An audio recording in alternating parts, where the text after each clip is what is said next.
මාගේ හෝටල් ජීවිතේ විශේෂ දෙයක් තියෙනවා. මොකද පරම්පරා ගානක්ම විශේෂයෙන්ම හොඳ දෙයක් පාවිච්චි කරා නම්, ඉතාමත් විශ්වාසනීය දෙයක් පාවිච්චි කරා නම් මම පාවිච්චි කරේ ලාෆ් ගෑස්. ලාෆ් ගෑස් කියන්නේ ඔබ දන්නවා විශේෂයෙන්ම අනුතුරු නැතුව Tamanට ප්‍රයෝජනවත් විදියට හරියාකාරව පාවිච්චි කරන්න දෙයක්. ඉතින් ඒක මතු පරම්පරාවටත් දෙන්න තමයි අපි සූදානම් වෙන්නේ. ඉතින් මට විශ්වාසයෙන් කියන්න පුළුවන් ලාෆ් ගෑස් ගැන. ඉතින් මම ලාෆ් ගෑස් කියන්නේ නිව් ජෙනරේෂන් එකටත් දෙන්න ඕනේ. මේ ඉන්නේ මගේ ආදරණීය දුව.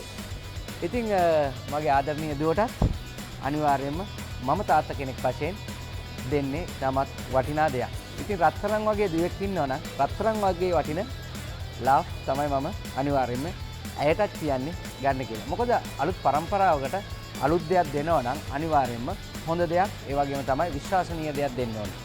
ඉතින් මගේ දුව අද හොඳ සූපේ දිනියක්. ඉතින් ඇයත් ලාෆ් ගෑස් එක තමයි හැමදාම සිටින්නේ.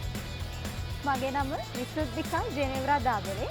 මම උරුපියන් කේක් නිර්මාණ ශිල්පිනියක්. දැනට මම මගේම ආයතනයක් පවත්වාගෙන යනවා. ලංකාව විතරක් නෙවෙයි හොටෙල් ඉන්ඩස්ට්‍රි එක මුළු ලෝකයේම පිළිගත් උරුපියක්.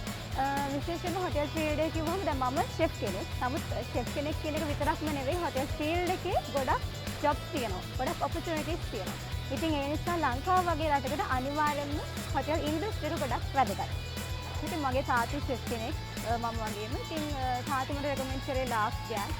විශේෂයෙන් මගේ තාත්තා ගොඩක් කාලයක් තිස්සේ ලාෆ් ගෑස් පාවිච්චි කරනවා. ඒ වගේම මමත් ලාෆ් ගෑස් පාවිච්චි කරන ගොඩක් කාලයක් තිස්සේ. ඒකේ මට ලොකු එක්ස්පීරියන්ස් එකක් තියෙනවා. ඉතින් තාත්තේ මායි ෂෙෆ් වුණාට අපේ ගෙදර වැඩිපුරම කුකරි කරන්නේ අපේ අම්මා. ඉතින් තාත්තට මට අමතරව අනිවාර්යයෙන්ම අපේ ගෙදර අපේ අම්මා පාවිච්චි කරන්නේ ලාෆ් ගෑස්. ඉතින් ලාෆ් කියන්නේ ලංකාවේ පිළිගත් ආයතනයක්. ඉතින් ඔයාලා ලාෆ් එක්ක එකතු